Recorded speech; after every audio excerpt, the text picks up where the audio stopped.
managed to grow that business from a couple of £1,000s of money that PJ and I had saved to turnover today of close to 30 million. Wow. Yeah, and when I was growing up, we didn't have huge amounts of money. Used to have the latest console, which would save our pocket money to buy it. We'd have to do things like put them in the newspaper to sell them. We were always wheeling and dealing because we had to. But yeah, growing up, I wouldn't read, Biff and Chip books at bloody school. I don't give a shit what they're up to in the park. We used to run an eBay store for Lego. Good business in the Amazon world 3 years ago during COVID is completely different now, and that platform evolved so quickly. The only people that made money out of the gold rush were the people making the buckets and the spades. But I think that society has quite an overriding view of personal success. Yeah. Someone came from nothing and they became a millionaire. So what are we saying? That someone that came from nothing didn't have much potential? For most people that give their kids everything, they're doing it for themselves. It's quite controversial. I want to be proud before I'm rich. Eddie Latham, welcome to the Grind Diaries podcast. Thanks for having me. Yeah, no worries. Yeah, thanks for coming over. Really appreciate it. Really interested to get talking to you. We're in the sort of same industry, so we've nearly met on a couple of occasions, like working in the same circles, and I've always followed the businesses that you've run, so I'm really interested to kind of get into talking about those and how they came about. But do you want to just kind of start off by kind of telling us a little bit about you? So yeah, I run Velocity Commerce with my business partner PJ. Need to put him in there. So yeah, my background has always been selling on marketplace really. So even when I was growing up, I was selling my mate's second-hand phones that I was buying out the playground, selling them on eBay through my mum's eBay account and stuff. So current business, Velocity Commerce, been running for 12 years now. Started as a part-time job for my garage, buying clearance electronics products, selling them initially on eBay and then on Amazon. Managed to grow that business from a couple of £1,000s of money that PJ and I had saved to turnover today of close to 30 million. Wow. Obviously, the business has evolved incredibly in that time, but I think that,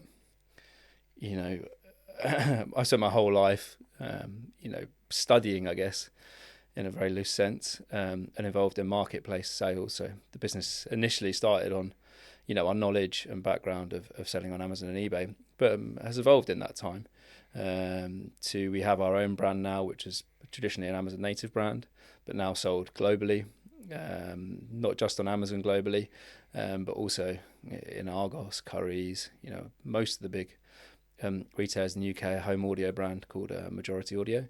But also in that time, we've consulted for some of the largest brands through an agency model or through retailing their products. Some quite exciting things like we used to run an eBay store for Lego. Wow. Doing all their Black Friday promotions and stuff, which is really nice. And various other huge brands. The big brands don't always bring the big bucks. No. It can sometimes be, the vanity versus sanity. It's amazing to get courted by those big brands and work with them, but actually sometimes the thing that puts, meals on the table is some of the smaller relationships you have with people where you're able to drive it. But yeah, my background, traditionally marketplace sales, but also brand developing. I actually had a scary thought the other day that I'll probably work in marketing, if I'm honest. Yeah. And that's what I've always done, online marketing and branding. That's always interested me incredibly. So yeah, that's me in a nutshell. Yeah, it's interesting what you say about the big brands, isn't it? Because I've seen similar working in kind of consumer electronics distribution. The margins on audio are like so slim, and the biggest deals we did were with the kind of lesser known brands that were, really kind of pushing for, because they're prepared to work with you. Whereas I think that some of the bigger brands, you're a slave to them. Yeah, but it's not a two-way conversation. They could have the pick of any of the big distributors, Amazon partners, whoever it is. So I guess the brands that are medium, I'd say, is probably the best way to go with. It's two-way street. Yep, they're really keen to work with you, and you're really keen to work with them. And you can go on a journey with them. Whereas some of the big brands, the Sonuses of this world, in the audio world, they've got such a defined marketing strategy. You're a passenger. Yeah. To that, you're a box mover. So, which that has their place, but that's certainly not where we best operate. So. Yeah. It's like you say then that do you take that on so that you can say you've worked with the bigger brands, knowing that you're not actually going to make too much money out of that, or do you just kind of focus your mind on those kind of mid brands? I think, do you know that until you start working with them? I think that's the hardest thing. You try to build up this picture of what you just perceive to be the perfect customer, but that's a moving feast. Depends on market conditions. You look at Amazon in particular. What was good business in the Amazon world 3 years ago during COVID is completely different now, and that platform evolves so quickly. Maybe not as much now as it used to. Evolve so quickly. A range or a product or something that's doing well can change in a heartbeat. And I think it's always important to remember, operating in the Amazon world, is that you're always at the mercy of their objectives at the time, or initiatives that they go through. So yeah, it's definitely the most moving feast you're probably likely to come across. But I do feel like in the marketplace world, I think we're in a mature market now. Yep, I think that, the end of COVID, definitely at saturation point, Amazon. And for us as a business, that really was a catalyst for us trying to develop our off Amazon strategy and focus less on just that marketplace, because that was, I think in the early days when we were starting our business, we were increasing 50% year on year. We went from 1 million turnover to 2 to 6, and these leaps and bounds. But, every year, let's say on average, we were increasing 50% year on year. We weren't 50% better. I think that we thought that we were. We think that we're, turning water into wine and we're getting progressively better. But that was the transition from the market. And that was at a time where the high street was dying, in inverted commas, and Amazon was the next greatest thing. And we were riding a wave. Yes, we were better. Yeah, and actually in the early days, the reporting that you got from Amazon and stuff was really, really quite patchy. Yeah. That was a retail business, Amazon, that was trying to basically put in, through the back door, a marketplace which didn't really work. So some of the reporting, the VAT compliance and stuff was very, very difficult, completely different to what it is now as a mature market. But we were riding a wave of this beautiful transition, and now that doesn't happen anymore. You look at the category of electronics, I would say their Amazon pie is not getting any bigger. And actually, guess during COVID, the competition grew increasingly all the time, and people were clearing stock through that channel. So actually it got uber competitive, and we used that as an opportunity, or at least a necessity, you might even ask, to try and move the way that we're operating our own brand, which is 80% of our turnover, into being like an omni-channel brand. It's just so important. So like with COVID, like I think we all saw the kind of the boom in online sales, and everybody got really excited. How did you kind of cope with the downside to that? Did you kind of predict that would come? I know that a lot of businesses like basically went all out chucking, buying bigger premises. It was the gold rush, and I always perceived that, and I always remember, the only people that made money out of the gold rush were the people making the buckets and the spades. No one found any gold. And I feel like the Amazon selling business, the aggregator movement, to me, that was all very worrying. Everyone was like, this is amazing, everyone's going to make loads of money out of Amazon, etc., etc. And I was like, this is only going one way. I studied economics at university very badly, so let's not talk about that in too much detail. Great drinker though. But yeah, it increased so quickly, but demand wasn't really increasing. That had happened, and the supply of products on that platform and the competitive nature of Amazon increased hugely. So I was like, this is, a classic gold rush analogy, and I don't think anyone's going to make any money out of this apart from some service providers. So software, I think people that had their acting gear prior to the gold rush, so we're talking about the Helium 10s of this world, the Jungle Scouts, they are going to, that's music to their ears, this really competitive landscape. And, the only other big winner out of all of that is Amazon. And you have a look at how Amazon's fees have increased. Of course they have. Because they went from being this price fighter, basically, online price fighter offering amazing value, to now being people's preferred channel to shop on and people's preferred channel to sell on. They've literally got supply of both of those in an absolute abundance. And, of course, they've used that opportunity to increase their fees massively. It's incredible how the data suggests as well how people use Amazon as almost like a search engine. People's shopping journey starts on the platform. So it's like they've got that kind of search data, but then they've also got purchase behavior data, and then now they're kind of using that, from a kind of DSP perspective, and kind of monetizing the fact that they've got all this information, and they can. It's so powerful, isn't it? Too powerful. Yep. But I think that you look at any of the big dominant, I think we're in we're in a massive squeeze, I think, as the world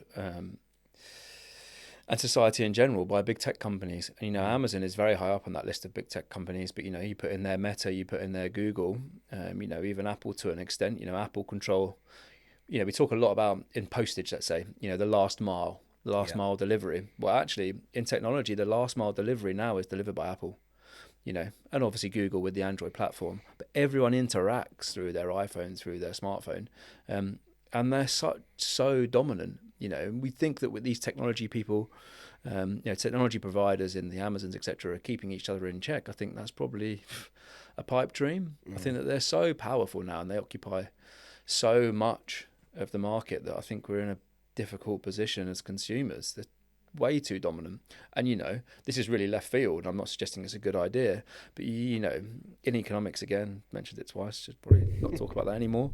The definition they always give you of like a natural monopoly, like a market where a monopoly works, is always postage delivery, because it's more efficient to have one postman go down your street than it is to have three. Yeah. And so the argument almost for Amazon, and what Amazon's, when Amazon argue they are good for competition, is that they have a full breadth of products on there, but they also have marketplace competing with retail. But I actually think that it's anti-competitive, and if it was true that they have a natural monopoly and it's best to offer a wide range of products and have competing on there, why is that not provided by the government?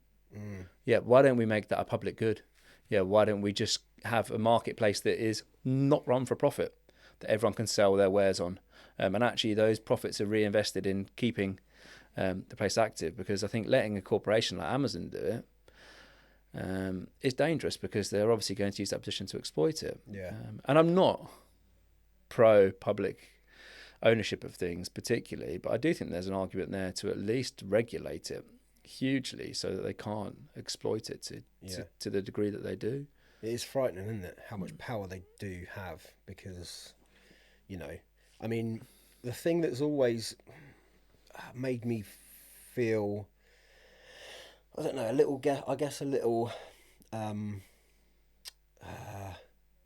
it gives me a bad feeling, it's a bad taste in my mouth, and a bit nervous, is the fact that Amazon will know or spot a product doing well, and then they'll produce their own version of it.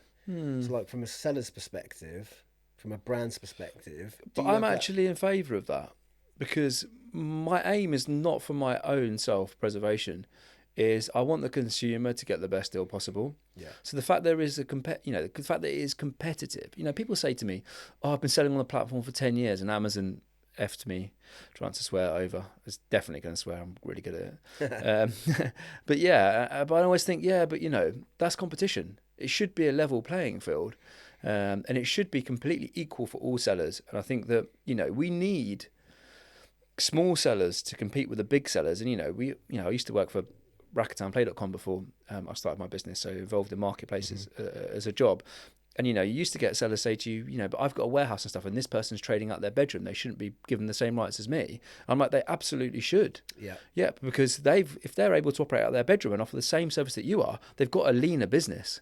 Yeah, and that is good. That's up to you if you've got a warehouse. That's your own free will. If it's better to trade from your bedroom, then so be it. But I just think protectionism is not good for the consumer. No, but I think what concerns me the most would be that Amazon would surely favour their own product in terms of search rankings and stuff like that, and which again is why you need a set of rules in place, and you need it to be closely monitored. Because I do think that they have unfair advantage. It's their platform, but I'd definitely be in favour of moving that to a marketplace only model. And actually Amazon not selling their own products anymore. I know don't know this.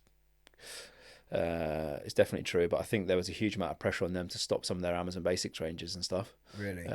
Because it is deemed to be anti-competitive, and they're using those as loss leaders, to get people to the platform, which I think is a good traffic. I can see why a business person, a platform would want to do those traffic driving things, but is it good for the general landscape in so much that it's putting other retailers potentially out of business and other brands out of business? I don't think that's very good. I think that the pricing pattern, you have a look at toys in the UK, Toys R Us bankrupt, Yeah. Mothercare bankrupt, all those things. And I think, was that a predatory move by Amazon? I think that it was quite probably calculated. And I think that, I can understand why a business would do that, would offer such large, fee reductions, selling other branded products at a very competitive price. But ultimately, I don't think that's particularly good for the consumer. So we can't let inefficient businesses continue. But ultimately, we need some competition in the market to try and keep everyone on a level playing field. And I don't believe that Amazon are letting marketplace sellers and Amazon retail compete with each other is a level playing field. I think you need other marketplaces or other retailers to keep that on a level. Yeah, I agree. It's really interesting stuff though, and I mean, I could talk to you about that for ages, but I think I'm really interested to get into like your kind of personal journey and how you got into that. So, what would you say is your definition of success? I would hope that success, or people's definition of success, is always something or someone overachieving their potential. I think that we have such. I guess success is defined by the beholder, isn't it? And I guess you could say, well, if someone's overachieved their success, at their potential, how do we assess someone's potential? But I think that society has quite an overriding view of personal success. Yeah. I think you hear quite often people say, someone came from nothing and they became a millionaire. So what are we saying? That someone that came from nothing didn't have much potential or much opportunity, let's say, not necessarily potential. So actually they've managed to climb that spectrum, more than someone else. And I think we are quite time bound in our, because of human nature, you have a beginning, middle and end, you die. I think we're all quite time precious. I think that people bring into their definition of success and society's version of success is, someone came from nothing and they're a millionaire by the time they were 21. As if that's somehow better than if you become a millionaire by the time you're 40. Yeah. So I think that it's almost the gap that you can create between your potential or, your opportunity in life and what you actually deliver. And I think that we, wrongly so, are very bound by monetary success. It's a great way of keeping score, don't get me wrong. I appreciate that. But I don't think it's the only way. I will never, despite what I've done in my career, and I think I will always be ambitious beyond where I am now. But I think if I got run over walking out here and I laid on the road, I would think, do you know what, I'm happy with the success that I think that I have created. I think that I've overachieved my potential. At least I've delivered on what I thought my potential always was. But I will probably never save anyone's life. I will never, I'm not saying come up with a cure with cancer, but I'll never support someone on, helping them administer drugs for cancer or anything like that, But I just think society is so driven towards monetary things. I think it's quite shallow. Yeah, I agree. And I think it's really interesting what you say about that gap. You look at someone like Eddie Hearn, he gets a lot of stick. Oh yeah, it's made for him. It's on a plate. When you actually look at his journey, he's like an unbelievable character, and what he's had to kind of go through against all that adversity to build what he's built is pretty. This is why I think you should be very careful what you do for your kids, because I think you're denying them a gap. Yeah, I think that if you give someone everything, and actually I think for most people that give their kids everything, they're doing it for themselves. Yeah, I don't think they're really necessarily doing it to help their kids. It's quite controversial, but they're doing it because they want to give their kids everything, and I completely appreciate that. But they feel like they have delivered the success of their kids. Yeah. I don't think they're necessarily doing it I think they're unknowingly doing it. But I think I want to give my kid every opportunity. Well, actually, because we're all defining success by the gap, and I truly believe that, at the same time, you're denying them the opportunity to make their own gap. And again, the opposite of what I was just saying, you hear this in society, they were given everything, and they delivered nothing in life. They went to Eton and they ended up doing something a bit shit. Yeah. You're saying the gap is the other way. They had all this opportunity and they delivered nothing. So actually you're denying someone that success by often everything. I think what you're delivering is the opportunity to have a comfortable life. And don't get me wrong, the older you get, the less it is about creating a gap for yourself. And it's more just about, if I can put food on my kids' for the tables and go on a couple of nice holidays a year, I've succeeded and you enjoy your life. But, if you're an ambitious person that wants to deliver something beyond their potential, which I appreciate not everyone does, then having a nice gap is actually a blessing in disguise. Yeah, I agree. I think it's really tricky, isn't it? Because it all comes from a place of love, doesn't it? Like we have this conversation, like you look at your kids and they want some sweets, and you're like, oh, yeah, I'm gonna, or even if they don't want the sweets, you know, I've been in situations, I've been out shopping, I'm gonna get the kids some sweets because I want to make them, I want to see them smile, I want to make them happy. Yeah. But man, like, that is like seriously detrimental to their health, and it's Yeah. like, where do you?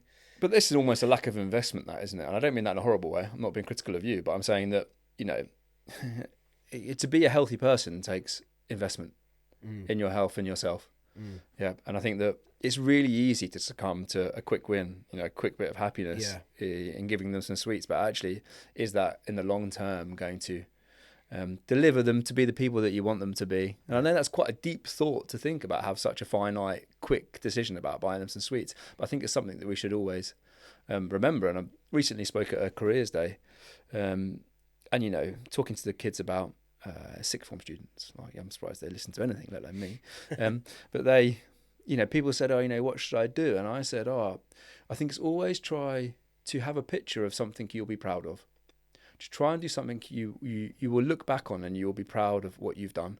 Because it's really easy to think about a career in terms of finance, and maybe some people are just happy to make a lot of money and they'll be proud of themselves. They live in a nice house and, you know, got a brand new car every couple of years outside. But I think also, if we're not going to measure, you know, success in terms of finances, to try and go on a career path or, you know, a personal development path or an eating path of something you're going to be proud. And you think, well, going back to the kids' sweets, are you proud of giving your kids sweets? I mean, that sounds so stupid, but is that going to be the parent that you want to be? Yep. Or is that going to help develop your kids? I mean, something. And obviously, pack of sweets doesn't matter. But longer term things, you know, that take a reasonable amount of investment, takes you to be disciplined and focused on delivering something that you're going to look back on and think, oh, I'm proud of that decision. Particularly in a career, you know, particularly in careers and stuff, you know, because sometimes, you know, talk about graduates. We've spoke earlier before we started this about, you know, graduates. And I think that, you know, when you graduate or when you leave school or when you do anything, you know, it's about thinking about what am I going to invest in initially when I get a job, which is ultimately going to get me to where I want to be. Where am I going to invest in something that will get me to that proud position that I want to be? Not necessarily going after the quick win, not necessarily looking for something straight away that gives you that hit of, you know, I want to earn 30 grand a year when I graduate. Well, fine. But, you know, is that the glass ceiling in that role? Yeah. If you have visions of leading a company, earning 150 grand a year, whatever it is, stop talking about money. Then actually, you know, that takes a level of investment and a level of planning and a level of discipline to get you that position where you're going to be proud of what you've achieved. And, it's like the pleasure versus happiness rule, isn't it? Like the pleasure's the easy one. The pleasure's on the bit that's on the shelf in front of you. The happiness is the bit that's harder to get. Exactly. And it's like, you know, it's probably the biggest argument I ever have with my kids is trying to explain that. So, like, you know, I'm not buying you sweets because I'm an arsehole. It's because I want you to be healthy and I want you to be happy and I want you to be, you know, have good eating habits. So, you know, and it's like, how do you, you know, how do you get that on their level? Or anything, and it is very difficult. And I agree with you. Like, you just feel like being horrible to your kids, but I think it's worthwhile. I listened to a podcast the other day. It was really a bit of an eye opener. Jimmy Carr, actually. It was Jimmy Carr, and he said something like, "If I give my kids what they want, well, they want to eat McDonald's every day. They want to eat sweets and they want to drink fizzy drinks. That's some seriously fat and unhealthy kids." You know, he's like, and it's like so true, isn't it? Like, you know, it's just finding that balance, I guess. And I think that's probably, you know, kind of similar to what you're saying with regards to that kind of success element. It's like in everything you do in life. But I mean, the food conversation is an interesting one. I mean, I am used to be incredibly fat, and I think that it's something that's not talked about enough. But I definitely have. I don't know if it's a clinically diagnosed eating disorder, but I have very disorderly eating, and I always have done. And actually, that's been the hardest thing that for me to ever sort out in my life. I can be disciplined in doing exercise. I can be very disciplined about doing work, but being disciplined about eating is something I've always struggled with. I've struggled to invest in, you know, good eating to try and be the person that I want to be. And actually, I guess my main view on that it's been defined by my battle with food. And I have to literally everything that I eat, I have to consider, is it going to make me be the person that I want to be? Is it going to, make me feel how I want to feel? Is it going to, produce or let me have a body that I want to have? And I have to think about that every meal, whereas I think some people do that quite organically. So still now, you still... More than ever. So how long ago was the kind of weight loss journey? So I was always very sporty when I was growing up. In fact, actually, that's pretty much the only thing I liked when I was growing up. Wasn't into school or anything. And I played a lot of rugby to a very good standard.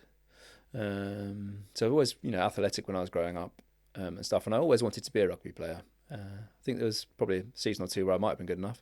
But actually, when I stopped playing rugby, when I was about 18 or 19, it was very sad.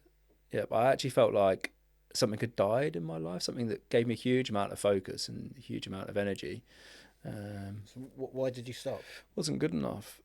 Yeah, wasn't good enough. And I don't want to sit here and say, it's because I got injured or anything like that. It was literally just, I was never going to be able to play to a standard that, I thought was good enough. So I just made a decision to stop playing. And that was your conscious decision. It wasn't anyone saying... No, I went to rugby playing university, played, I was one of the only first years to play in the first team and stuff. And I didn't really take to it. Yeah, but I played for the same team as I was growing up the whole time, Cambridge Rugby Club. We were a very successful youth team. And I felt like even when I left them and went to play at university, I felt like I was playing with my mates and a group of people that I really knew, and I was just thrown into a team. Playing at university, I just didn't really enjoy it, so I just made a conscious decision. At that point, my eating got terrible. I think you can almost tell how happy I am in my life by looking at my face, because the rounder it is, the more unhappy I am. And that sort of stemmed, I started eating terribly when I was at university, almost destructively. Yeah, I mean, it's almost like, not quite that bad perhaps, but, it's almost like euthanasia. I almost feel like I was trying to eat myself to death, put on weight incredibly quickly, and I was, in the back of your mind, you're always conscious that it's terrible for your health, but can you stop doing it? Not at all. Until I got to about 25, let's say. My parents are a single parent family, and my dad never remarried, and he had cancer for quite a lot of years when I was at university and stuff, so that definitely overshadowed my time.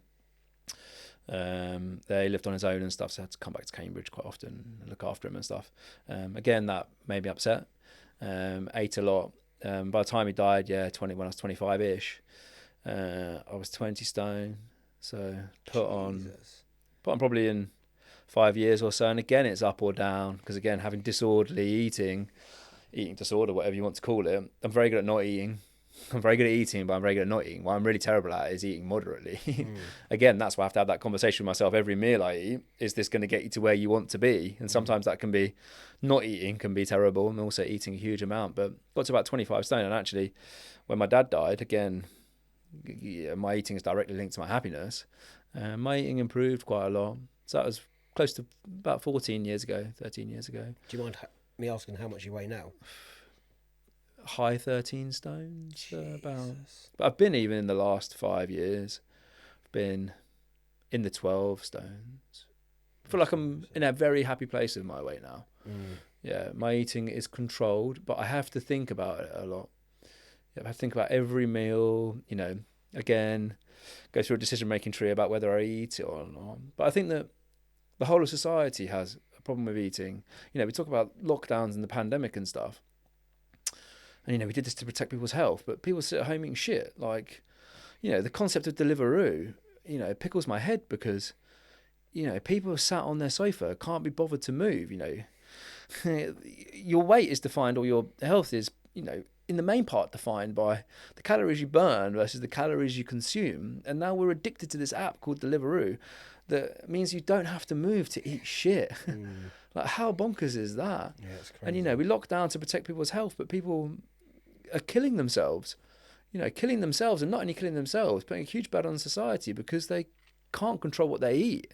And we never talk about it. There's fat shaming and stuff, which, I completely appreciate there. You can't make people, hugely depressed by their eating and stuff and call them out on it. But I think that we, society, need to talk about it more. Yeah. Because we've all got a problem.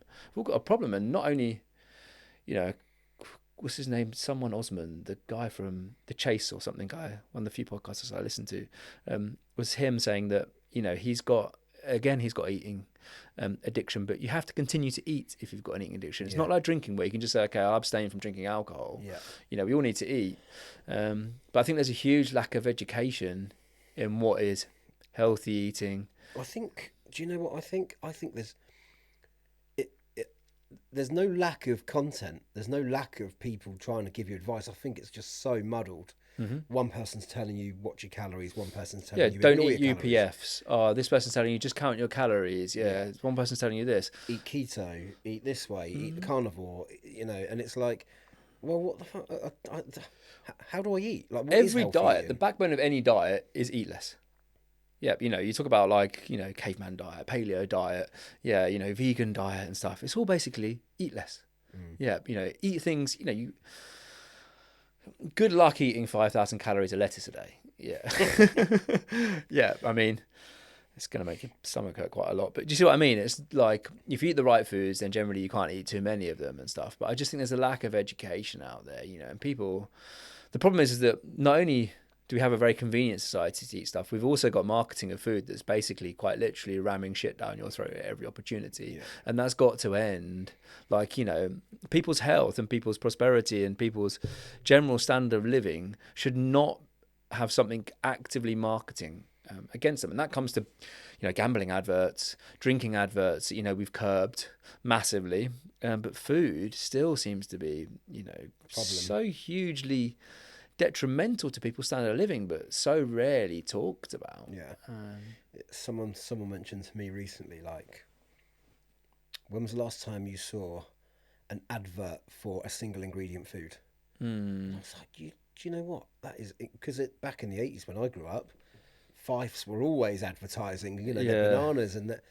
And it was like that was a real eye-opening moment for me, because basically all the ultra-processed UPF's just taken all the money out of the game, because they've, you know, stripped pricing so low that the single ingredient foods now can't make enough money to advertise. And it's mind-blowing. Yep. It's mind-blowing. It's a bad situation to be in. Yeah. But I think that people need to start to be honest with themselves about it, you know, be honest with themselves about their eating and talk about it openly, and try to, you know, control their desire to eat terribly, you know, educate themselves and stuff. You know, we have all these, you know, there's a skull and crossbones on a packet of cigarettes. Yeah, but, you know, I can't remember the last time I picked up a pack of crisps and had a skull and crossbones on it. I'm not saying crisps are the devil, but I think there's so many calorie dense foods that, you know, like the whole thing when we're growing up, and it's better now, but, you know, having sweets by the checkout and stuff, like, you know, that's not really on, considering the cigarettes behind the counter are behind a big screen. But you can still buy horrendous things by the checkout full of junk. But is the mismarketing, and, you know, social media, I think, plays a huge role in that. I deleted Instagram because I was bored of. Instagram knows I've got a problem with eating. Yeah, it knows I do, because of what, you know, because every time I get scroll past something that's relatively related to diet and stuff, also it reads all your WhatsApps and all the rest of it, so that's pretty helpful for them. But it knows I've got a problem with eating, and it just serves so many contradictory, coming back to your point, contradictory messages about what to eat or what not to eat. I was like, I had to say to myself, I know what to eat. Yeah, this is information overload massively, and that's part of the reason why I don't consume a whole lot of media. I think to myself, because I think most of us know in our heart of hearts what to eat, and actually just clarity and direction about following one path. It's just like confusing for me. Too confusing. What, you know. And the other thing that I find, and I mean, I struggle with my weight, as you can probably tell. I'm not in a great place at the moment. But you shouldn't be ashamed of that. Like, that's good that you're honest about it. Yeah. It's due to my diet. It's due to my eating habits and alcohol consumption. Yep. If I can go months without drinking alcohol, and I'm almost a different person. My alcohol consumption is not high. I'll probably drink once every 2 weeks. Yep. But it's enough to negatively impact the rest of, you know, my eating habits for that week or whatever. Yeah. So Because it's normally linked to a social engagement where you go out and eat junk, and then the next yeah, day you wake up, you're a little bit hungover, you get a bacon sandwich, and then you're like, do you know what, I'll have another bacon yeah. sandwich. What's the point? And then before I'll you know it, you're ordering a pizza for lunch, yeah. et cetera, et cetera. So yeah, And then it's like it's a spiral. the next day comes and it's like, well, I've buggered my diet up, so I'll just carry, and it's Which like, is why I think about it in every meal. mm, Yeah, because you can't change what you've eaten. You can no, change what you're going to eat. yeah, Yep, quite dramatically. So I've almost had to do that same thing because I'm so all or nothing, Part of my journey to get down from 20 stone to 13 was running, but like running, I don't know. My wife would probably say I've got an addictive personality. I would say that I do things properly. mm, My running went to 6 days a week, 50 miles a week training for marathons. But, again, with my eating, my weight still fluctuates, and I definitely do lose that battle for long periods of time, is I just get through this cycle of eating a lot every meal, yeah, which is why now I think actually I can stop, just because I ate shit yesterday, I can stop right now on this one meal. I can go and buy coffee. I don't have to buy a cake. Yep, this is a conscious decision you're going through at this moment. Do not think about what you have eaten. Think about what you can eat for the next meal or for this meal and stuff, and try and keep it under a lid. Because if I don't, like you say, it's a spiral. And I think the problem with eating is you get really good at it. Yeah, I mean, it's like training. Same as running. Like you get really, really good at running if you run a lot. If you eat, like there was no limit to the amount that I could eat. Horrific amount. Sit down there, I could sit there and eat two large Domino's pizzas, like without yeah, even touching the side, and actually enjoy it. To feel like shit afterwards, but don't have to do that. In the same way, in a downward way, if you control your eating, you start to eat healthily or nicely, I would almost call it. You can continue that, but just trying to base it on every single meal. yeah. I think the bit that I've always struggled with is, and I'm starting to understand it more now, is the whole, we're told by society that, come on, it's got to be sustainable, it's got to be long term, you've got to be able to live like this, and you've got to be able to eat like that. Well, for me, there is no sustain. I can't sustain the eating habits and the drinking habits that I've got. I could probably do it so that I didn't put on any more weight, but I can't lose weight like it. So it feels like I've got to go out of balance. So I have to go out of balance to get to the levels that I need to get to then sustain. Do you know what I mean? So I think that the way that, yeah, and as you get older, it gets harder. Yeah. Like there's no denying that. Yeah, But so the way that I've always tried to do it is try to eat what I need. So let's say my weight will stay the same if I eat. Yep, that's fine, because then it doesn't affect my mental, capacity and stuff. Because if you go on a really, really calorie reduced diet, it's hard to think. Like it's hard to go to work. Like you're hungry the whole time, and that's not good for anyone. So try to maintain my eating at a certain calorie level. And actually, I love like mental arithmetic. So I add up my calories throughout the day. Yeah, but just naturally, like I tell you everything I've eaten today and tell you roughly how many calories it is. So try to keep it on a level, and then exercise off the weight. Exercise alone won't counteract, an unhealthy diet, but actually just eating moderately and then exercising off the extra calories, it's approximately 3,500 calories equals 1 pound in body weight. So if you eat your maintenance level of calories, let's say it's 2,500 a day, and you run 3,500 calories of running, then you'll lose a pound of weight. So try and exercise off the excess and eat what you need. Just seems to work quite well for me. But I mean, almost bouncing what I said earlier about pride, what would you have to do to be proud of your eating? I mean, do you have meals that you regret? Because I know that certainly my eating was an absolute spiral of regret. I would sit there eating like a packet of Jammy Dodgers. I don't know why that came to my head, but they're bloody good. And I'd sit there and eat the whole bloody thing. Yeah, and I'd just get there afterwards, and I'd look down at the packet and think, why the hell have I done that? Yeah, I'm ashamed of doing it. right, yeah. Secret eating, or not even necessarily secret, but just for it. eating like an animal. Yeah, It's almost and like I think why? Yeah, it is almost like you're on a downward spiral of fuck it. Yep. I go into that zone and I'm like, eat, eat, eat, eat, eat, and it's just like, what are you? But people often talk about people, drinking themselves to death. They have a tragedy in their life, and they're like, oh, they're never going to recover that. They're going to drink themselves to death. I think so many of us are eating ourselves to death. Yeah, you just get bigger, more unhealthy. You were eating shit. You're eating too much. The scale's going up. You stop getting on the scales. We've all been there, but is that something you're going to be proud of? You know, is that, what does good look like? You know, even writing down, you know, to me, what does a healthy diet looking like? And then every time thinking back to that plan, going, is this meal, or is this what I'm putting in my mouth this time going to get me one step further to what I perceive utopia to be? And trying to treat it like that, which I think if you've got, you know, food addiction or issues with eating, is the only way to really approach it. At least for me, anyway. It's not easy. How do you find consistency? Still struggle. But you remember, for some people, moderation is to eat terribly for a week and then eat really healthy for 3. You know, that can be moderation. Doesn't necessarily have to be every meal, but for me, yeah, that consistency, trying to do it every meal. But I definitely lose. Like, I'm not perfect by any stretch.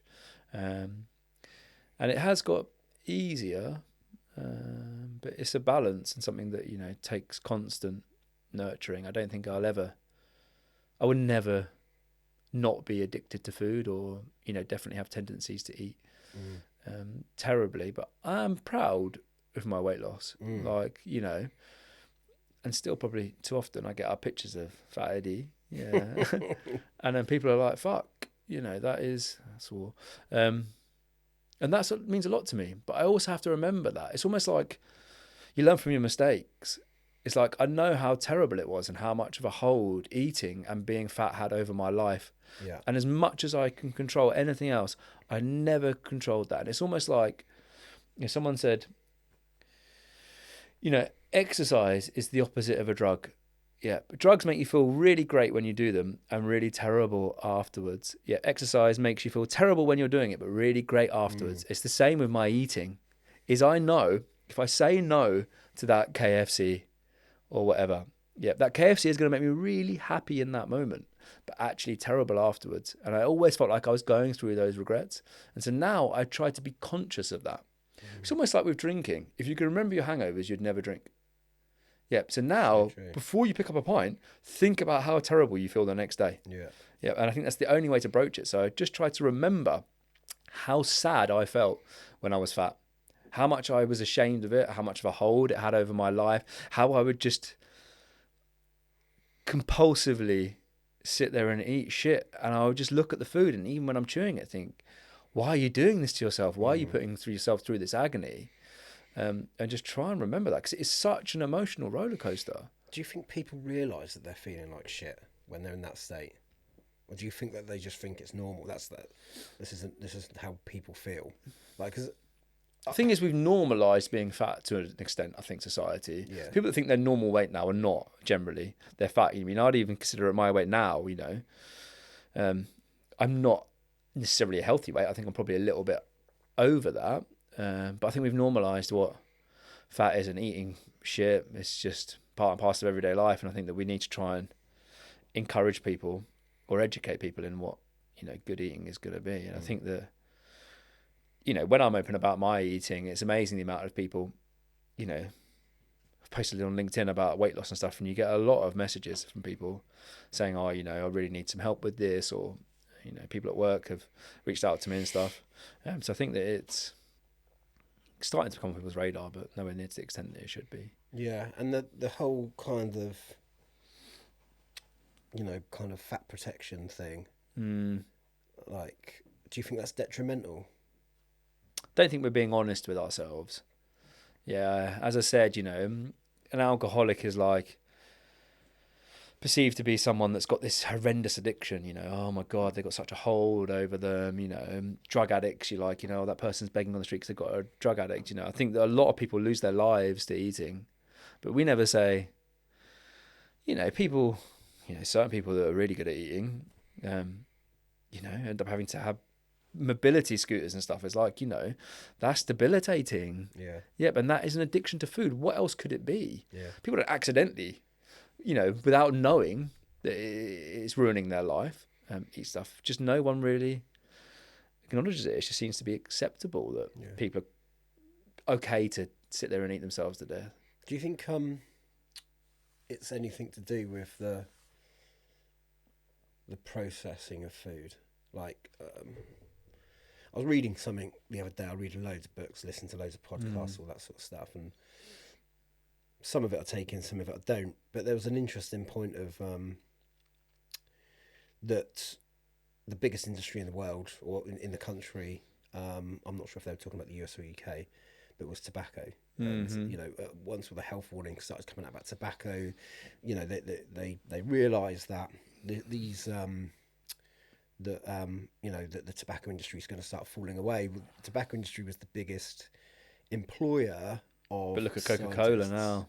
But this is the point. So the Yeah. scientists that they employed were employed to get people more addicted to their products. Mm-hmm. So then when the tobacco companies started buying the food companies, they used the same scientists Mm-hmm. to Of course. make people more addicted to their Yeah. food. And like when we talk about this, people think, oh yeah, we're kind of demonizing the food industry. Well, we're not. They're a business and they want to make more money. And the way Uh-huh. they make more money is to get people to buy their product. They're not trying to kill people. So you look at things that smoking, for example, has massive amounts of duty on, because we all know that it's really detrimental to society. Yeah. Yeah, people smoke, they get cancer, crudely speaking. It costs the NHS loads of money. Yep. Let's say on a 20 pack, I don't know how much cigarettes cost, never smoked, but a £20 pack of cigarettes, 15 quid's duty. I don't know. Alcohol, the same duty on alcohol, because everyone knows it's really terrible for your health, causes heart conditions, etc. We don't have the same with food. No. And why not? Don't. No. We've even Why got- not? Why don't we have the same with food? Because that's definitely killing everybody. Yeah. Yep, all this really high processed, really calorie dense food is clearly putting a huge strain on society, but we're just closely, we're not charging that through the purchase of food. We're not charging that extra cost to society like we do with other substances like alcohol and cigarettes. And I think that's foolish, and Yeah. we should definitely, because those companies need to be paying for the damage that they're doing. Yeah, agree. someone's selling broccoli, let them, that should be so incredibly cheaper than It should be. Yeah. But the education piece starts with teaching people how to cook food and stuff. People say they don't have time to eat healthily, but if you chop up a tomato and a bit of mozzarella, that's a pretty well-rounded meal. You put a bit of lettuce next to it, you don't have to cook anything. Yeah. That takes 2 minutes, and that is a healthy, quick meal. Yeah. People don't want to eat it. I think that's the problem, and this is where the addiction comes in. It doesn't give you that same dopamine hit that sitting there eating a burger would do. A burger with loads of sugar in it, a nice fatty burger, bit of cheese on top, nice bit of extra fat. And you know what? If that doesn't slide down your throat, then whack some ketchup in it.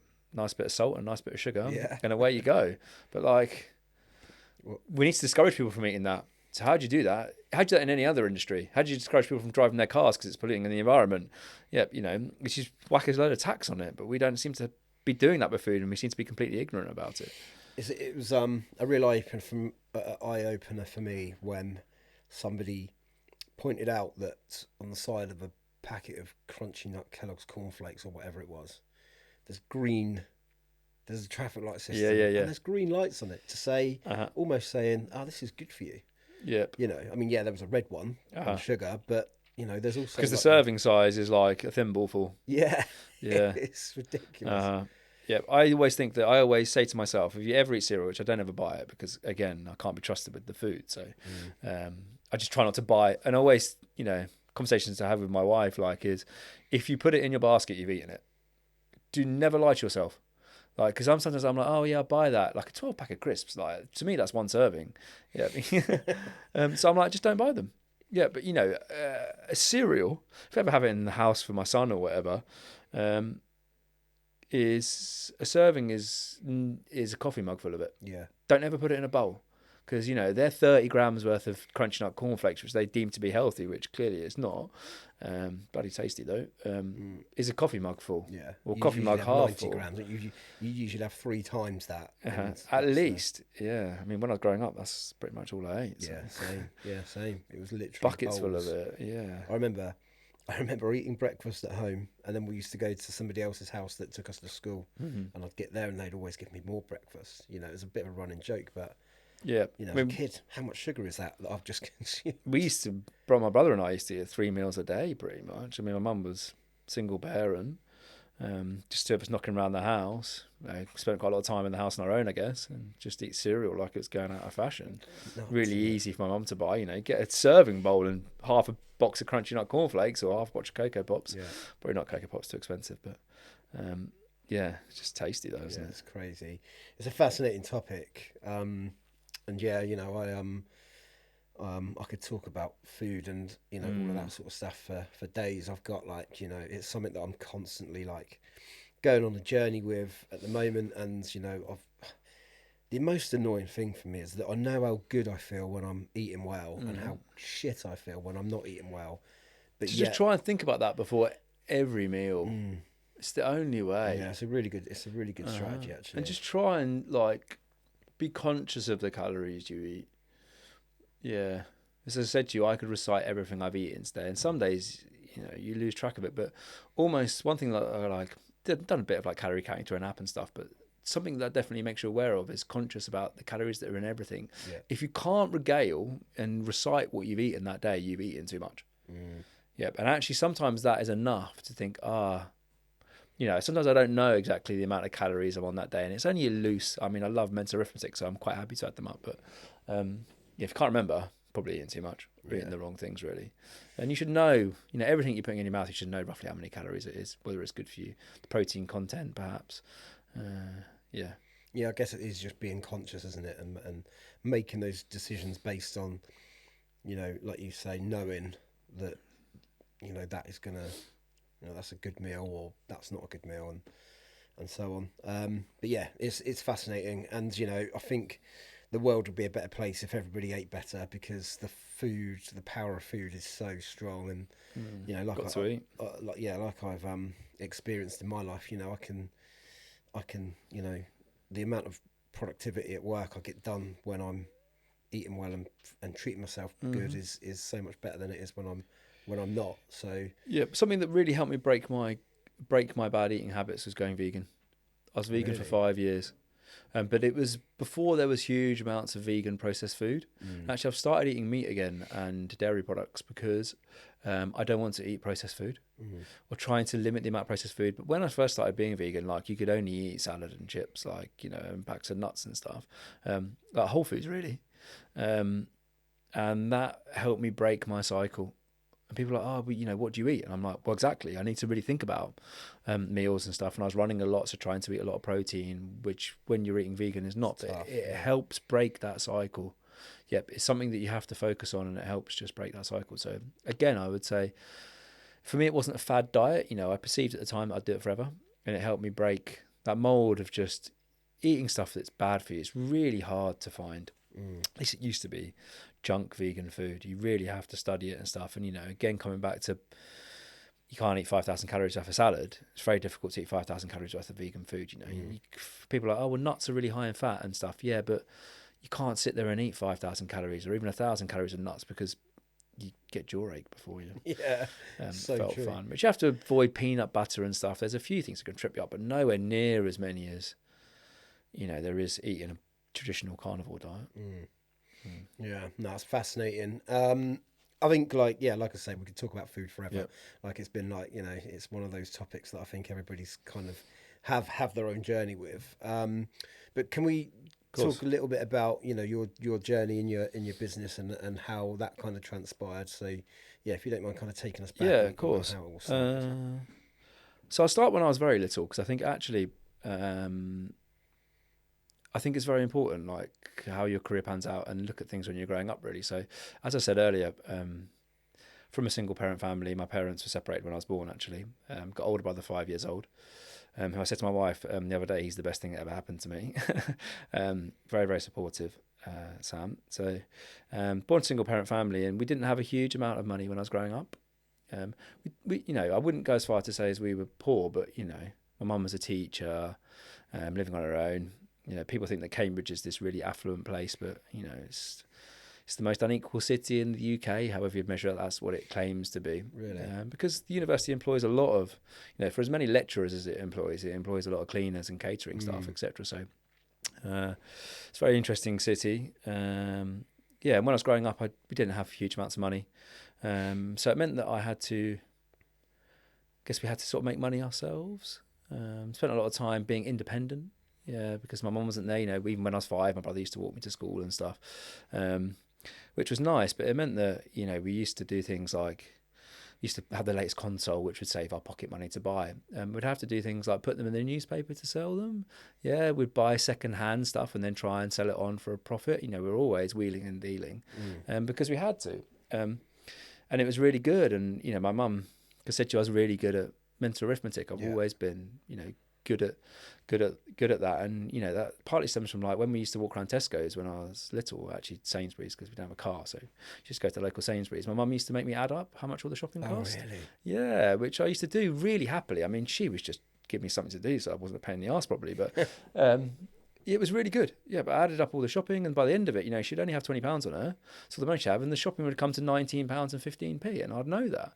And this is when I'm sat in the trolley, and then we would walk home with it over, the bags over our handlebars of our bikes and stuff, and it was like an adventure. But yeah, growing up, I was obsessed by things like the Argos catalogue. Yeah, I used to. I could tell you I could tell you what page the irons were on. Yeah, in the Argos catalogue, I would read it from cover to cover. I've only ever read one book in my life. It's not true anymore because I read my son a bedtime story, but it's always Jack and the Beanstalk every day, so that's quite easy. I don't even have to look at the pages anymore. I can just tell you what it is off by heart. But yeah, growing up, I wouldn't read, Biff and Chip books at bloody school. I don't give a shit what they're up to in the park. I used to hope that Spot the dog would get lost. And I just wasn't really into it. I remember sat in the classroom, they'd give you a book to read at reading time, whatever, and I would just stare out the window. I could tell you how many runs there were on the radiator and stuff. I was just there gazing and quite happy with my own thoughts. But I would read the Argos catalogue cover to cover. I'd understand about pricing and price points, and even the last 3 Argos catalogues, I could tell you that a clothes horse to dry your washing on would have come down in price and stuff. It was not like, I'm not Rain Man, but I was just really interested in it. I remember I used to see my dad every other weekend. He lived at the end of the road, but lived quite a separate life for most of my upbringing. And I remember going to Tesco's with him. And do you remember when Tesco's were doing like grey imports of like Timberland and jumpers and Levi's and stuff? And I was saying to my dad, like, how have they got these in here? Because these are like in the posh shops in town, and I'd know all the prices of them, and I'd be like, Levi's in town are 40 quid and they're 20 quid here. Like, how's that possible? And him saying to me, oh, well, they're going to America and they're importing these basically semi-illegally, and then selling them through because they're so much cheaper in America. I remember thinking to him, why are we here, Dad? Like, why don't we go to America? This is amazing. So I've always been really interested in the prices of things and markets and positioning. And then when I was a teenager, as I said earlier, I loved playing rugby and loved sport, but really, really not interested in school really at all. And I had every time I was playing sport, I was mainly captain for teams, always quite like gobby person, probably a horrible way to put it, but at the same time, like very good at getting people together. Yeah. Always fulfilled like a bit of a leadership role. Remember my head of year once saying to me that he's probably over-reflecting my ego, but saying to me, you're like a natural leader. Couldn't really behave in class. I felt like I was always the teacher's friends, but not particularly well behaved at school. Like always getting in trouble, but trying to basically talk my way out of it all the time. I remember trying to convince my head of year once that someone walked into my fist, I didn't punch them, and actually got away with it because I think it made him laugh, and probably didn't like the person that I twatted. But yeah, and playing sport played such a pivotal point in my life and taught me about success and stuff. But at the same time, when I was a teenager, I had quite a lot of friends that had some quite sad situations in their life, and I felt like it had gave me a lot of responsibility. Some people had issues at home that I had to support them with, which was very difficult and made me grow up very quickly, but also meant that I had to be hugely responsible. And I always had like quite a lot of responsibility for myself and stuff because of my home life and because of mum being a single parent, 2 very emotional, argumentative parents, if I'm honest, which I used to think that was life, is that people had arguments. It's only really when I got to post university I realised that people live quite amicable lives where they don't shout at each other. But yeah, because of that, in my teens, I had quite a lot of responsibility and was also, I guess, had front and centre in my life some quite sad scenarios that I didn't necessarily know didn't really necessarily know that happened in life, which I think was very good and also situations that I wasn't hugely in control of. And I think that as I developed and got older, I started to realise that the things that you are in control of are actually really easy to control, because in life, there'll be things that happen that you don't want to happen, but you're not in control of. So the things you are in control of, your career and you, to extend my weight and all those sort of things, just do your best to try and work as hard as possible. Went to university, well, serial dropout. I failed my A-levels once, went back to college, worked in Asda when I was at sixth form college, which I really loved, and would work 40 hours a week, even when I was studying or supposed to be studying. Just like with everything, I just, I was like, I could just be sat at home watching TV, or I could be stood in a supermarket. I used to work in like the DVD section, showing my age. I actually quite enjoyed it. It was quite independent. It's like a separate shop within a shop. Yeah. And I just thought I could stand here and earn £5 an hour. I could sit home watching TV and earn nothing. So, if I'm going to waste my life, might as well get paid for it. So, worked quite heavily in Asda. And then again, I said to you earlier, used to buy my friends' old mobile phones. Yeah. In the playground, sell them on eBay. Had various other things that I sold on eBay, some of them a bit more dubious than others. This is a time when eBay was the Wild West. You could go and buy all manner of shit on there. Yeah. So used to buy quite a lot of illegitimate clothing. Not too proud to admit that. I once I was about 17, went on holiday with my friends to Thailand. Bought a load of clothes, like fake clothes basically. And then came home, and I remember saying to my girlfriend at the time, day I got home, like, we're going back to Thailand. I'll pay for your ticket as long as you bring an empty bag. Makes you sound like a drug mule. Yeah, just so we went and paid for the trip basically by loading up on clothes. Sold them all through on eBay. So I'd always been quite enterprising. Yeah. Like on the side. Always had more money than I knew what to do with when I was at university. Like, yeah. So were you quite good with money then? Very good. Because I always... I think when I went to university, from working at Asda and also selling stuff on eBay, I probably had the best part of 20 grand saved. Considering this is, almost 20 years ago, actually. Fuck, it's more than 20 years ago. It's a lot of money. But I've always tried to perceive. So I just tried to build up a queue of money, basically. So, as long as you can have it incoming more than it's outgoing, you'll amass a lake, almost that analogy of money. And I've always think with money comes opportunity. I never wanted to miss an opportunity to buy something and trade it out or make more money. So I've always just tried to save a little bit to the side so that when the opportunity presents itself, you can do it. Do you think that kind of comes in hand with the kind of mental arithmetic side of things that you enjoy so much? Definitely. Is that ever like, you're kind of constantly working things out and calculating always things? And even when we started our business, which I'll come on to, we used to buy a lot of stuff from retail. We used to buy a lot of stuff from like John Lewis in the sale and stuff and sell it. People call it retail arbitrage or whatever the American term is for doing it now, but we used to do that just from everyday things, buying them in the sale, looking at hot UK deals, finding product that was on offer and buying it. But when I was at university, I hated studying. I shouldn't have gone to university, and as I said earlier, it was plagued by my dad being ill, which massively overshadowed it. Went to one university, dropped out. I thought it's just I didn't like that university course, but actually it turns out I didn't actually just like university at all. It's very, very slow. I think that I learned a lot from it, but I didn't necessarily perceive it at the time. And actually, as I get older, it's become more apparent. But I always joke that I probably could have learned the same as I did at university, or had the same experience from doing 2 weeks in IB and a 2 weeks economics course. Like that probably would have been the same. But when I was at university, I continued to sell stuff on eBay. Yep, and as I said, did very well out of that. And I also played a lot of poker. Yep. Really? For sizable amounts of money. Yep. Every day, play poker every day at the casino. Right. Yep, travel to play poker tournaments and stuff. And with some quite, I don't mind saying this, but like I went to university in Swansea. It's quite a rough city in places. Actually, the people you get in the casino are probably not the most... Yeah, there's some pretty sketchy people basically. Yeah. And having to play poker with these people for thousands of pounds and hold your nerve, like when it's been quite intimidating and was really, really good grounding. And it's everything I love in life. It's mental arithmetic and it's blagging playing poker. Yeah, and actually it taught me huge amounts because you need to really hold your nerve when you're in a tight position playing cards and always really have your head on the numbers. So actually, I think for my career, that experience of playing cards on eBay, playing cards at university, I thought was because I hate studying, I just want something to do.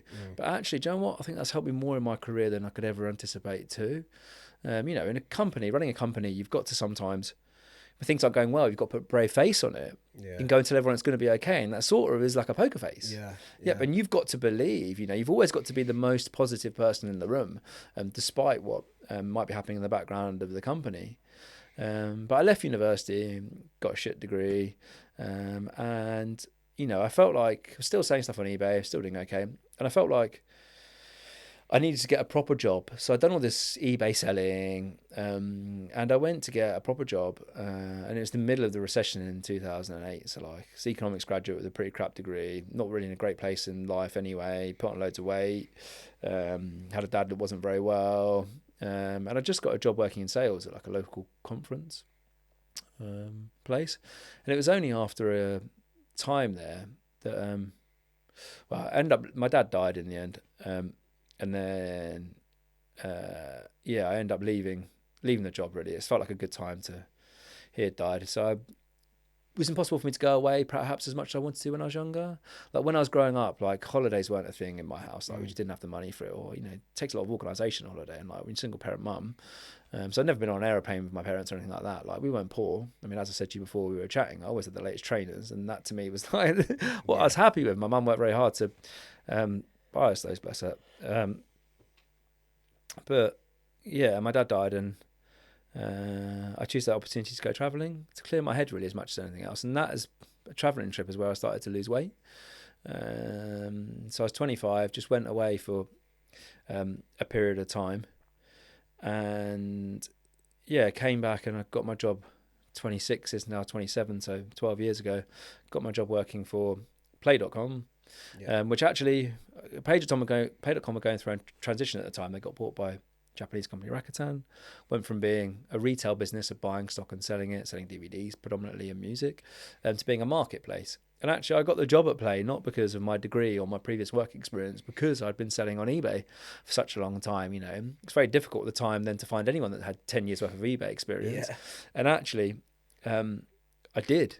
So I managed to get this job working for Play.com, which is a job that probably hadn't earned the right to get in a traditional sense, didn't necessarily have the right things on my CV about experience of account management and stuff, but it was very, very good for me.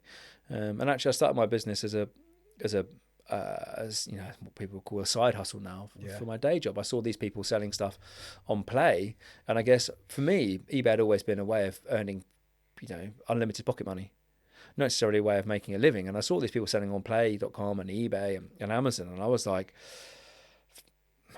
pardon my French, but there's a lot of idiots making a lot of money out of this. And this is a time where marketplaces were very, very different to now. And my business partner PJ had always worked for eBay Jessop's in buying roles, and I said to him, look mate, like, where to buy product from, whereas I'm a hustler, like I don't know about the industry, where to buy product from, and like I definitely know how to sell it online, like I can work this out. That's a business.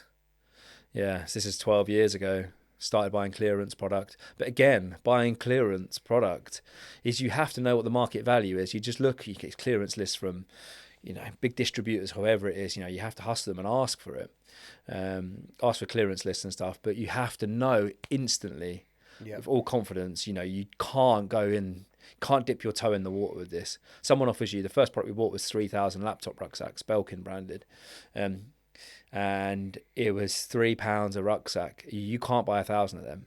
You need to buy all 3K. You need to buy whatever is on the table, because if you buy 1,000, someone else will buy 1,000, and then the beauty of clearance product is you're not competing on price on stuff. So you need to be brave. You need to be confident. Which confidence is the undertone of success. Come back to what we were talking about earlier. You've got to be confident. So with that, my background of understanding, being very frugal when I was growing up and having to save money, mum not having very much money, selling consoles in the local newspaper, having people come around to do demos of our consoles and stuff, knowing about the Argos catalogue is the perfect background for buying clearance products, because you need to make a decision, because normally those clearance lists go to like 10, 20, 30, 40 eBay traders. And it's fastest finger first. So you need to look at it, size it up, and you don't have time to go to Amazon and check some of the time. You need to phone the person, say, I will buy all of that now. And that is about understanding the numbers, being very good at digesting information, studying the market, and understanding what the retail price and the demand is for different products at different price points. And we could be buying laptop backs one day, iPad cases, never like the weird and wonderful things. But I remember once we bought a load of halogen ovens. Yep. So it's like the air fryer that never made it. Like this might be the next big thing, but it's basically a light in like an air fryer is a fan. A halogen oven is a light that basically goes on your food, cooks roasted chicken or whatever. It's like a mini oven. Bought a load of them. Absolutely barnstorming. Bought 100 of them and made huge amounts of money on it because I knew the market price of a halogen oven. And these were going for so cheap. I was like, yeah, you can sell them for half retail and make a good profit. Jeez. So you buy them. But that was my upbringing. And the businesses, how our business has developed is we went from day one buying clearance product as a hobby. Yep. In the first year, we managed to work part-time and develop it to a business doing about 60 grand a month as a part-time job. Went from a garage to like a self-store, sort of like Big Yellow type place, then renting a unit out of off the council. One of my friends didn't have a job in the time, worked for us during the day. When we took voluntary redundancy from play.com, which didn't feel particularly voluntary. I was always quite open about the business we were running in the side. Didn't piss anyone off, but actually I said to everyone about us running this marketplace businesses, I was like, all this information that I'm learning about our competitors, Amazon, eBay, I'm going to bring to the table and help us develop play.com's marketplace offering. So I was really open and honest. Even used to make like monthly reports and stuff about the competitors and what they're doing.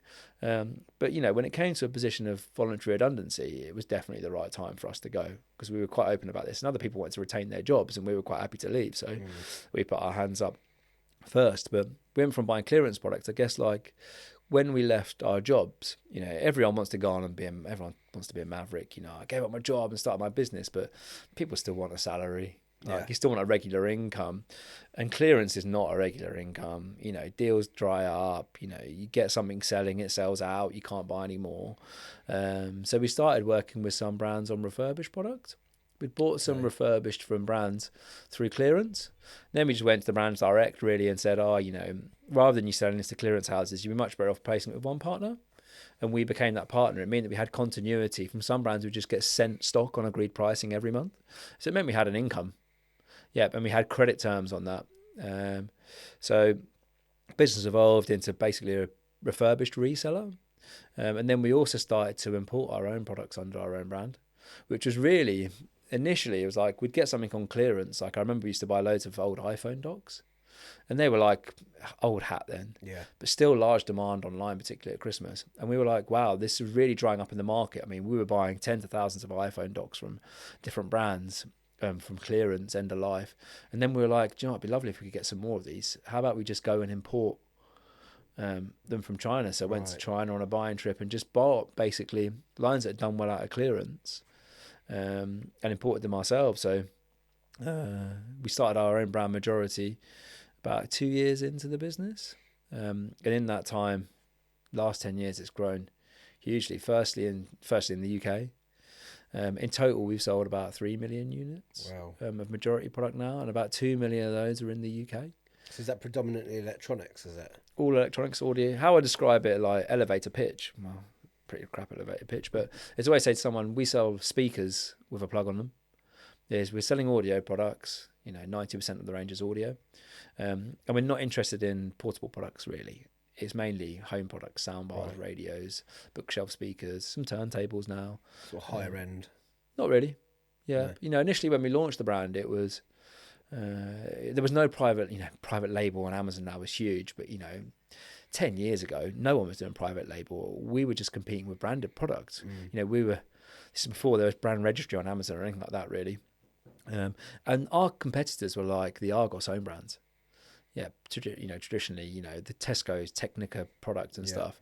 And we were just the own brand on Amazon. When Amazon had Roberts radios, and that's how we initially started, Roberts radios and Pure, we were the only one really offering, a value proposition through those channels. And I guess in time, I always say, initially we're just buying off the shelf in China, sticking a badge on it, working with some good factories. I remember even when we went to source our first buying trip to Hong Kong, you get so much scare tactics. Unless you're a big customer, they're going to sell you the broken ones and all this sort of crap. And I wanted to work out where the reputable factories are. And again, it comes back to that studying of the retail market. Yeah. You can tell where anything is made you can tell the factory that most products are made because it tells you on the back of the plug. If you go to Currys, and you can do this, you find any JVC products in Currys, which is JVC own brand. If you read the plug, it tells you the factory most of the time because it's a legal requirement. And you can reverse engineer it. You get things like, before I went to my first buying trip in China, you can look at the font where they print power and stuff. Yeah, most factories will use a particular font. So if you go into John Lewis and look at the John Lewis own brand range, then you go into Currys, you can work out which one's from the same factory by looking at the font that they write power or menu on the top of the radio.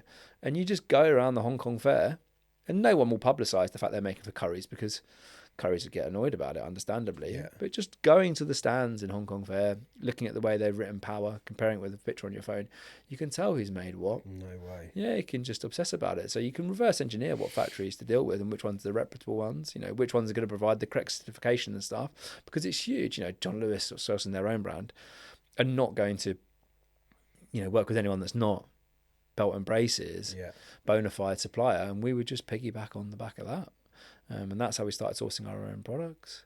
But in time, we've managed to, with majority, almost by accident, we're initially just treating it as like another clearance brand, but with our own brand on it. We've developed this brand that has huge market presence, has sold a lot, it's developed its own brand identity, developing products from the ground up. But that wasn't our initial mantra. No. Initial mantra was just to buy more product that we'd sold out in clearance. It's been an amazing journey, really. Yeah, I guess there's not a huge difference, really, is there? Perhaps apart from lead times, buying clearance stock versus buying your own stock straight out of China. Lead times, cash flow, but we've always used clearance type business. We don't do a huge amount now, but they're still selling a lot of branded products for other people's brands, and obviously consultancy services to use that to supplement the cash flow of the business. But yeah, your borrowing has to be correct. Again, coming back to saving, is 90% of the money that my company's ever made, I've kept in the company, because I think that I always used to say this to PJ, is the money can come and go. Yep. But actually, when you're on your deathbed, yep, you're not going to give a fuck about the tiles in your bathroom floor. No. Yep, you're not going to care about the car that you've tried. But whatever happens, no fucker can take away from you that you've taken a company from a garage to close to 30 million a year. That's a money cannot buy prize. Yep. So I've retained all the money in the company because I want to be proud before I'm rich. Yep. And coming back to earlier, you give your kids all the opportunity, you've got the money.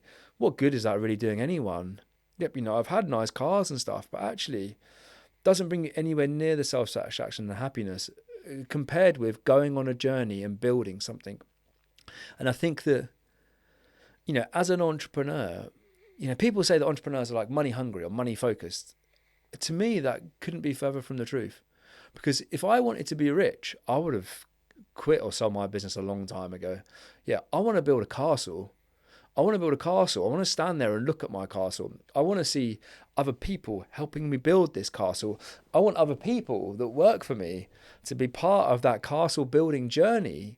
I get such a buzz out of seeing people that work for us go on and get bigger jobs and help other people build bigger castles. I'm like, we've got a castle building factory now. And to me, that's worth so much more than any money. So I don't think that I'm money focused. I think I'm castle building focused. Yeah. I want to be proud of what I've done.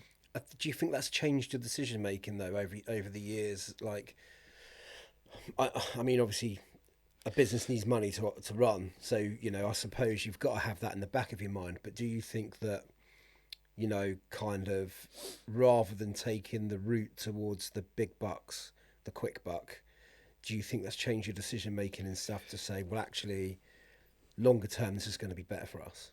As you get, I think that, yes, definitely. I think that I get quite annoyed because I feel like I don't value experience a huge amount. Yep, I think that I always try to employ and I always try to look at ability, not experience. Mm-hmm. Experience is just one way that we can sort of assess someone's ability, but is there a direct correlation? Not really, nowhere near as much as society places on it. So I get quite annoyed because people listen to what I say now. And actually, I'm the same person I've always been. I don't think I've amassed that much experience in my business, really. Yeah, and actually I am not as dangerous as I used to be because I used to be less fearful about losing it. So I used to be better at making decisions. Really? Because now I've got a kid and stuff, and I've got 25, 30 million pound a year business to worry about, and get to work and there's 20 cars in the car park, and I'm like, fuck, they've all got kids as well, and they've got to go on holidays and they've got to pay for it. So of course I'm a little bit fearful of that. I'm not megalomaniac, but now people want to speak to me. I'm here today doing a podcast, not because I was the person I was 12 years ago, because I've got business that people know about, and a story to talk about, but I'm the same person. Yeah. So I always try to, even with the people that we employ and stuff, I listen to what they say.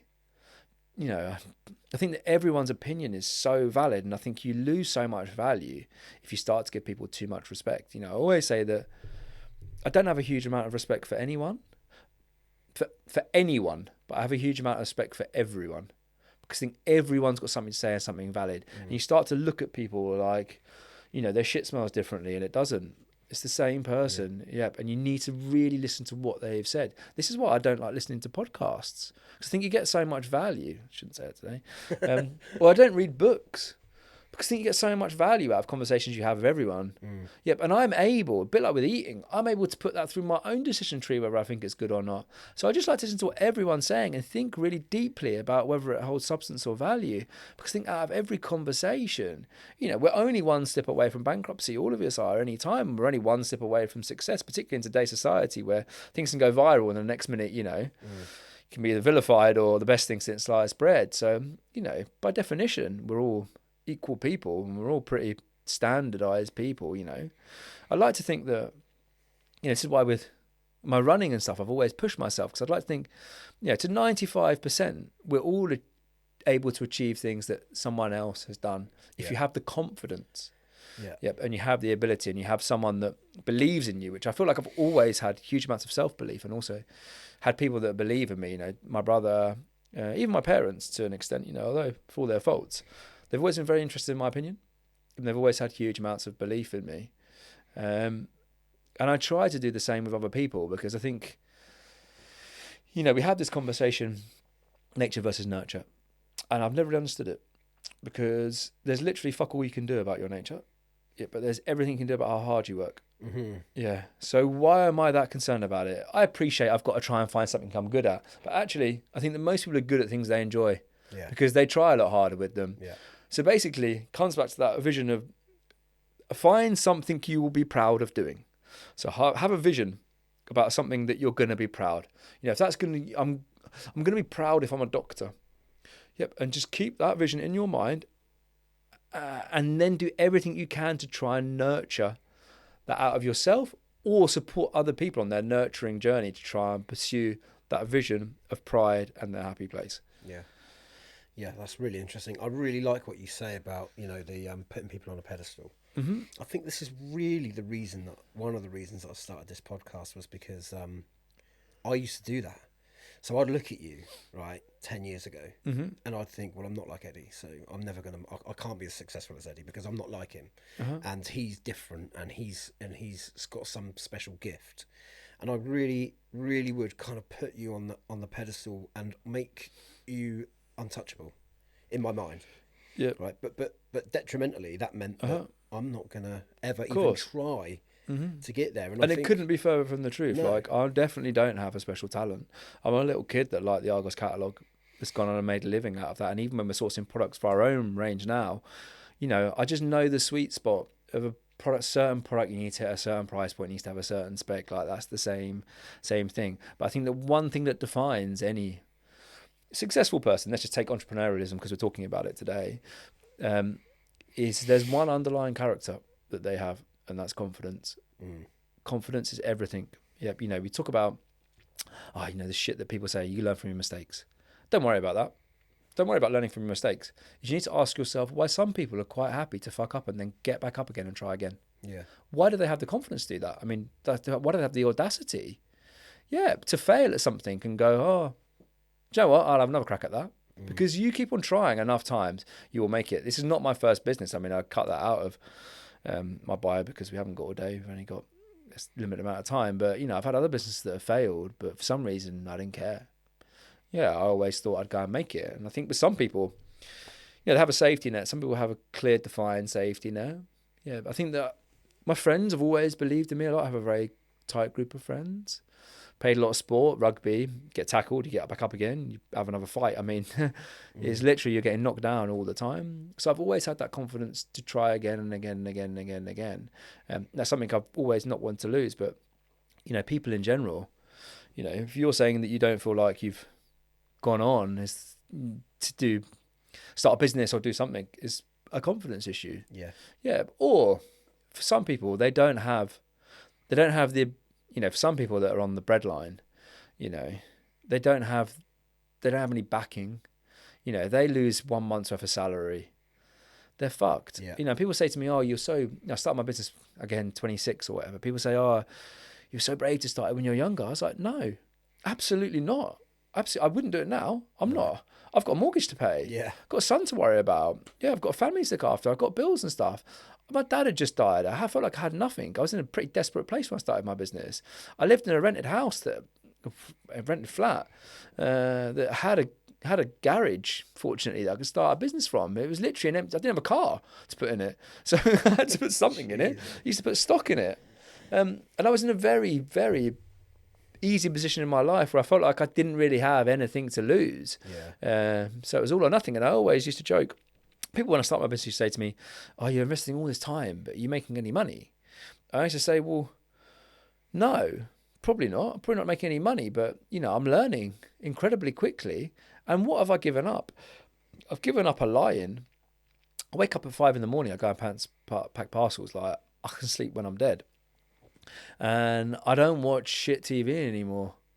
So I've given up a bit of stuff, which I don't feel like, again, come back to this vision of pride. Watching EastEnders is never going to make me the person I want to be. No. You're never going to be proud of that, are you? Never going to be proud of that. Whereas I thought, if I can start this business and give up all that excess stuff that I don't really need to do, get up a bit earlier, give up a bit of television, that potentially could amount to something that could be life-changingly amazing.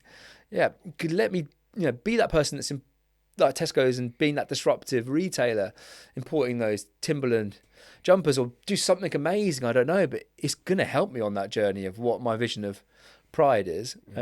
Whereas watching television is never going to be that. So I've never, I always say I never watch TV, which is a bit of a lie. If I do watch television, my laptop's in the background, but I probably watch 2 hours of TV a month now. Really? Yeah, hardly ever. Quite like Bake Off, don't tell anyone. But I don't, I just don't do that because I don't feel like it's going to help me with what I want to be. People say, "What do you do in the evenings?" Like, I either exercise or I work, because I feel like it's helping me on my journey. And just try to be disciplined about those things and not do things that aren't going to take you on that journey to where you want to be. Yeah. How do you, to somebody that's like listening to this, that wants to do amazing things with their life but doesn't have the confidence to do it, like, were you ever in that position? Did you ever have a moment where you thought, "I'm not sure I can do this"? So I joked with my wife the other day that I said sometimes I have like an unfounded self-belief. Like I said to her, sometimes I feel like if someone chopped my leg off, I would believe that it would grow back again. And I don't know why. Yep. And that is something that has always been there within me. But there has been times where I've started to doubt that. Yeah, particularly when I left university. And again, it's probably linked to weight or stuff. You start to get a little bit like, fuck, is this going to happen? And my friends have always had a lot of confidence in me. Like, I remember one of my mates said to me, you won't remember, he was wasted. But he said to me, "I don't think you'll make your money out of this business, but I know you'll make your money someday." Out of one of my early businesses that I had. And I feel like there's always been that level of expectation, which is pressure. People have always expected me to become a millionaire, I'll be honest.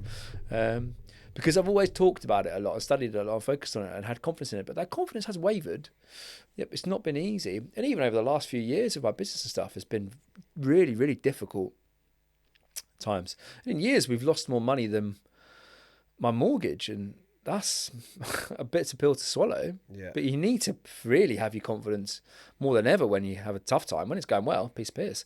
Yeah, when it's really questioned, you need to really be confident. So I think that the biggest pride I get now is not actually necessarily preserving my self-confidence, although that is something that you always have to do, is trying to inject confidence in other people.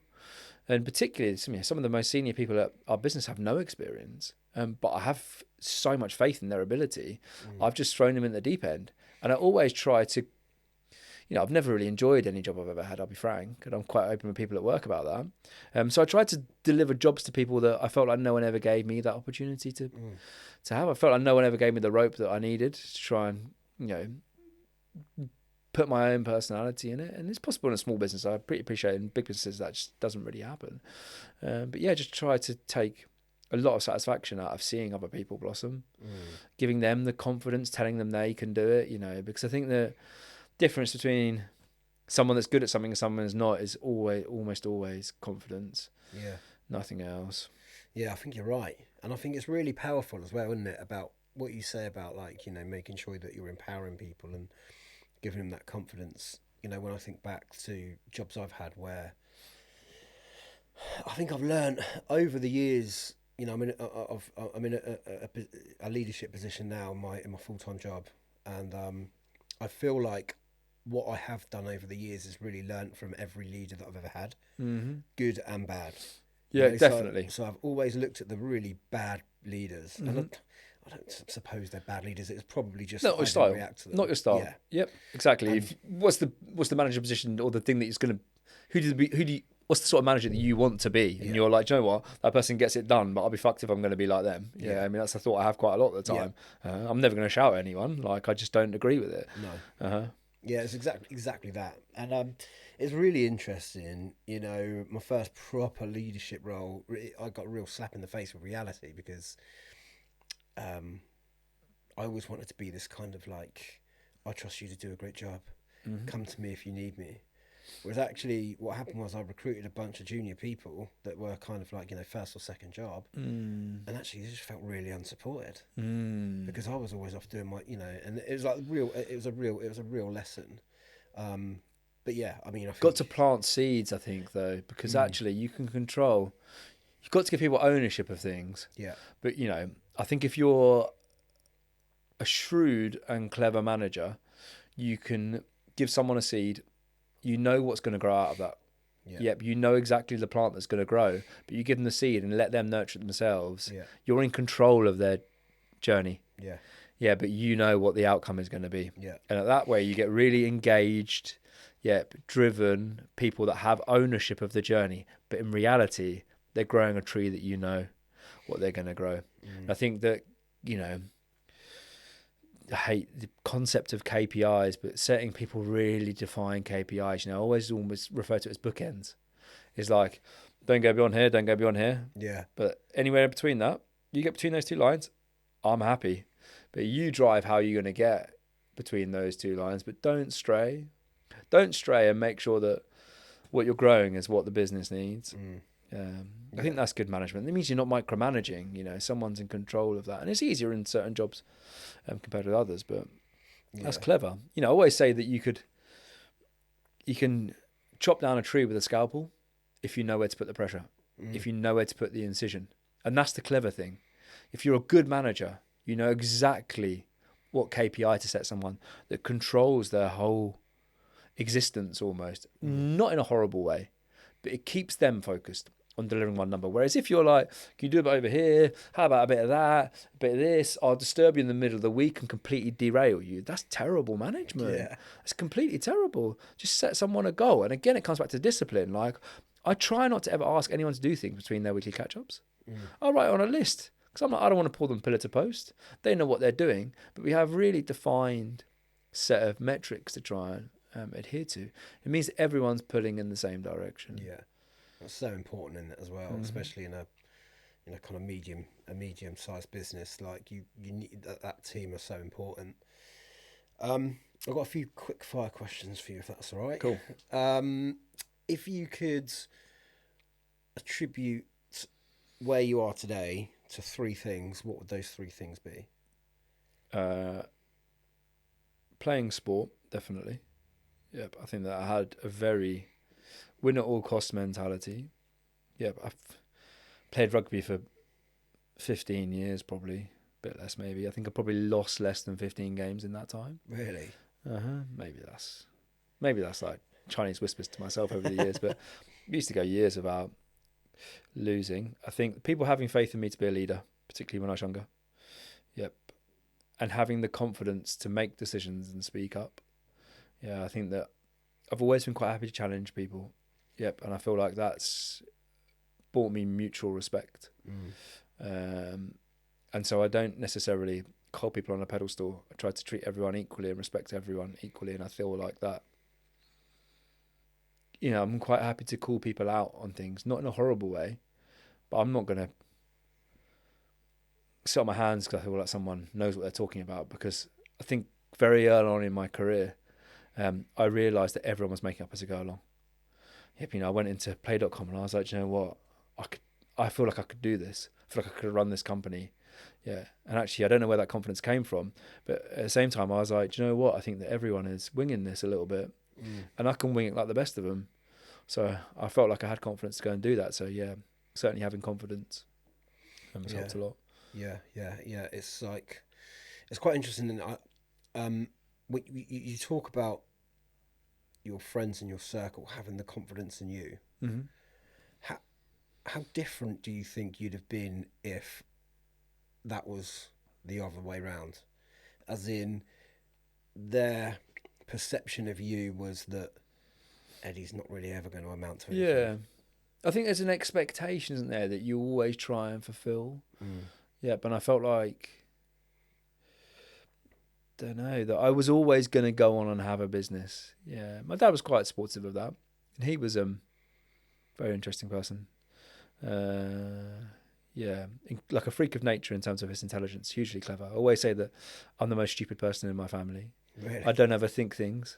Like, I just get on with it, whereas everyone else is very bright and potentially gives too much thought to things. There's but a power to that, though, isn't there? Definitely, yeah. I mean, I think one of my greatest traits is speaking before I think. Yeah, because it just taught my mind. Crack on with shit. People know where they stand. Just get on with it. People know where they stand. Yeah, you know, having the German mentality. Yeah, I feel like you owe it to people, to be honest. Yeah, you definitely. I don't think it's rude. Yeah, I think that there's a way of obviously doing it. Yeah, and, you know, coming back to when I was growing up, talk myself out of any problem. Yeah, so I generally have been able to get away, I think, with saying things that most people can't, because I've got some sort of cheeky nature to me. But quite happy to be disruptive. Yeah, but if they hadn't have had that expectation of me, I think it would have hurt massively. Yeah, I don't think I would have had the drive to do it and the confidence to do it. Yeah, it's interesting. Yeah. Would you change anything about your journey? And if you would, what would it be?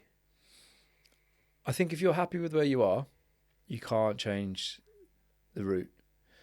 And, you know, there's definitely things, crossroads that I've been in my life, where sometimes you think back to them and you're like, shit, actually, if I'd done that could have changed my direction massively. And, you know, there's times in my life, particularly when I was a teenager, where I could have had a horrendous criminal record and stuff. Like, I'll be honest, like, you know, we were pretty feral. And actually, yeah, I guess my parents' upbringing was very uncontroversial. My dad in particular got in a lot of trouble with the police. But again, was massively clever, only person in his family to get a degree. So he had some quite defining moments, and, you know, his biggest defining moment was meeting my mum the day he got let out of prison when he was 18. And you think, even if that hadn't have happened, you know, when I was minus 20 years before I was born, not quite 20 years, maybe 15, could have been very, very different. But yeah, I don't regret anything, no. I think there's always times where you think, could have been nicer to someone. Yeah, you know, sometimes you think, oh, maybe I wasn't fair on that person, or maybe I was too hard on them, particularly as, like, I think sometimes I don't deal with other people not having the same drive that I do very well. Yeah. Frustrates me and stuff. I don't necessarily understand it. And I can push people and get quite heavily invested in them. Don't think that's really good for anyone, so I've tried to rein that in a little bit, but it's different, isn't it, between trying to motivate people and generally being, like, a bit bullish. Yeah. So I sometimes regret that, but at the same time, you know, like, people come to you at work and they say, oh, I've done this thing, isn't it amazing? Sometimes you have to say, no, shit. Like, how you, obviously paraphrasing, but sometimes you think, no, you think it's good, but I know you're twice as good as that. I know you are. Like, everything says that you are. So no, you might think it's good, but you're not. But that happens both at work and in everyday life. Friends, partners say, oh, I'm going to go and do this course at university. And you think, don't fucking do it. Yep, there's so much better things. Yeah. You're capable of so much more than that. But that's a difficult conversation to have with people. And so sometimes I regret that, like, regret pushing people quite so much, because sometimes I think they're capable of that. But are they really? Do they want to do it? Is their mission, is their proud picture going on doing something amazing? Maybe not. Some people react really well to being pushed and having that support, and some people find it a pressure, I guess, isn't it? So, Some people's picture of success is being comfortable. yeah, oh yeah, Yeah, yeah, not being under stress and stuff. yeah, very So true. that's something that I don't necessarily understand. Yeah, But I've come to realise in life that, not everyone wants to squeeze as much as possible out of their life. yeah, so true. Yeah, that is so true. Yeah. What is next for you? I believe in entrepreneurialism and enterprise as like a genuine skill set. And I feel like to date, my life has been very much retail focused, my business and stuff. So I don't want to be, I want to do something different. At some stage, I want to have a different business. I think that as you get older, you lose, I always say like you're like a pebble that goes down a stream. You get more rounded, you get less jaggedy and less angry as you get older. So I think time is running out to do something else, get more responsibility than I ever have. But certainly I want to have multiple business successes. At the moment I've only had one. So at some stage in my life I want to do something completely different, because I feel like I need to test for myself that underlying entrepreneurial skill. Am I just good spotting a gap in the market, marketing, product sourcing, or am I genuinely good at business? I think I'll only know that if I can make a success of another business. So that is, to me, something that I want to do. But I would say my necessity to do that probably decreases every year that goes past. So maybe not. Maybe I'll be quite happy being a one-hit wonder. What do you think you'd do if you did do something else? Don't know. People talk to me about weird and wonderful businesses, and like, it's exciting. I just love learning about it. Whether that be like service-based industry, even recruitment and stuff. I got trained this morning with a friend of mine that works in recruitment, and it's so interesting. Just love learning about it and the different elements of it. And I spent a lot of time reading people's company accounts and stuff, because I'm interested. We all try and reverse engineer what success is. You think, okay, how did that company take that journey and stuff? So I'm just keen to learn. And I want to learn about something completely different, and then think, if I have got it, which, I believe that I have, I want to try and apply my natural ability and instinct for business to something completely outside my comfort zone, to prove I can do it. Amazing. How can people get hold of you if they want to learn You more can find me about on LinkedIn, Eddie Latham. I'm always spouting some sort of nonsense that hopefully people enjoy. Or you can find Majority Audio, which is our main company. You can email eddie@majority.co.uk. I'd love to hear from anyone, particularly if you've got a business that you need help with. I always say to anyone that have like a mentoring program that I do for businesses. I've curtailed it a little bit because I feel like last year or so businesses needed me a little bit more. Charity starts at home. But yeah, I have a mentoring program, and I always say to anyone that's involved in that program, like, I will give you my unfiltered opinion, but again, the first thing you should do with anything I say is disregard it, because you know your business way, way better than I do. So please don't blindly follow whatever I tell you to do. But if people want a sounding board to talk about their business or something they need help with, then I'm quite happy to help them talk about it. I don't necessarily have all the answers, but I will certainly give you my opinion. Yeah. Yeah, that sounds amazing. So, like, what you would just kind of give guidance and your experience to people that just starting, or anything. It's got one guy I chat to who's got a huge Instagram following, helping him with some products that he's launching. Again, that's really nice because I guess I understand elements that they don't. Fulfillment, boarding things, tax, and their route to market is completely different to mine. So I'm like, do you know what? My yin and your yang is quite well aligned. Help a small family business who I love. Again, eBay and Amazon trader. But they're doing a couple of £1 million a year. Really helped them, I think, anyway. Been working with them for like 3-4 years. And that is just basically because I missed the early days of my business. Yeah, and like, you know, they're operating from a shed out of their garden. I'm like, this is brilliant. And they're like, aren't you a little bit beyond this now? I'm like, you don't understand how much I missed these early days. Best time of my life packing parcels. Oh my God, I wouldn't change it for the world. So yeah, help them, various different people. But any stage, just quite happy to chew the fat. And always some guys that run a social media platform that I've been speaking to recently. Social media platform, but a social media news outlet, basically Instagram. So I've been chatting to them again. They need a little bit of help. They're struggling to scale it, struggling to sort of reverse engineer themselves out of the business. You know, I always say there's like an evolution of business. It's like, you know, day one, you try to make some money. Yeah. Day two, you try to provide an income for yourself. Day three, you try to, provide income for other people. Yeah, you try to employ people.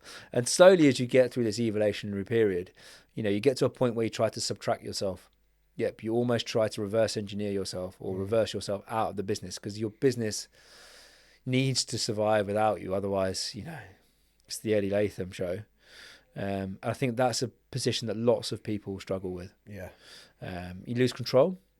You know, potentially the business loses some guidance and stuff. So I've been helping a few people with that to come a truly scalable business. And I don't think even our businesses completed that yet. We've tried probably a couple of times, not because I'm lazy, but because I feel like that is success. Yeah. Is trying to have a fully autonomous business where you're not a cog.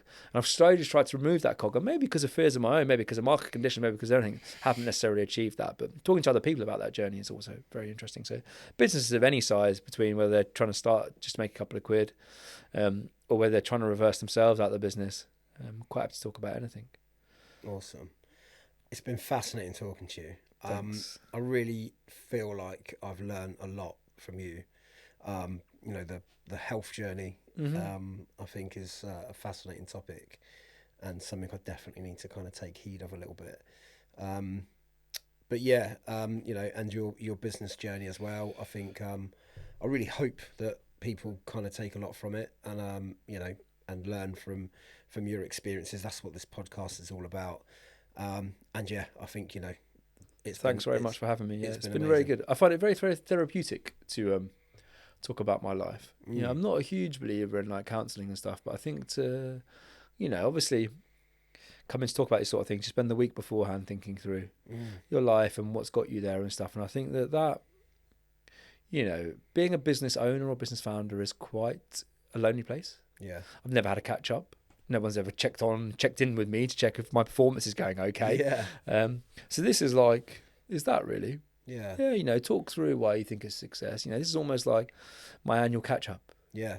So it's been very, very helpful and I appreciate it. And if other people get something from it, brilliant. But just for me personally, thanks for having me because I feel like it's very good for my own intrinsic self-worth and thinking through how I've got there. So yeah, really appreciate it. Oh, wicked. I'm really pleased about that. But yeah, thank you for coming on. It's been amazing.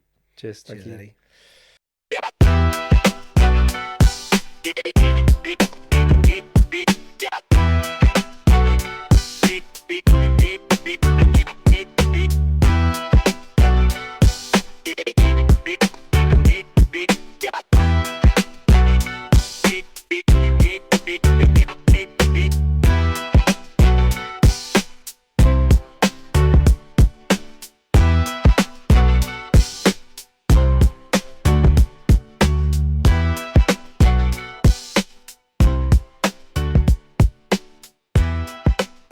It out. It's the Grind Diaries podcast where we share all our hustle stories. From the struggles to the grind, we spill it on the mics. So